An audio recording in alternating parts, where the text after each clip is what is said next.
ഹരേ ബ്രഹ്മാർപ്പണമസ്തു. അല്ല, ഉപാസന എന്ന് പറയുമ്പോൾ ആ ഉപാസനയ്ക്ക് ഒട്ടേറെ ചിട്ടകൾ അനിവാര്യമാണ്. അതിലൊന്ന് എന്ന് പറയുന്നത് മന്ത്രതരംഗങ്ങളും നമ്മുടെ ശ്വാസവും ഒരേ ഗതിയിലേക്ക് വരണമെന്നാണ്.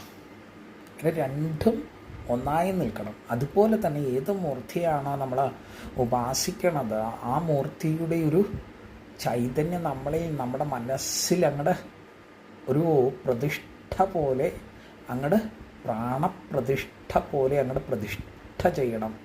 അത് എങ്ങനെയാണ് എന്ന് ചോദിച്ചു കഴിഞ്ഞാൽ മാർക്കണ്ഡേയൻ മഹാദേവനെ എങ്ങനെയാണോ കെട്ടിപ്പുണർന്നിരുന്നത് അതേപോലെ ആയിരിക്കണം. അല്ലെങ്കിൽ പ്രഹ്ലാദൻ എങ്ങനെയാണോ നാരായണനെ മനസ്സിൽ കൊണ്ട് നടന്നത് ആ ഒരു ഭാവത്തിലായിരിക്കണം. അങ്ങനെ ഉപാസിച്ചാൽ മാത്രമേ ഫലം സിദ്ധിദായകമാകും.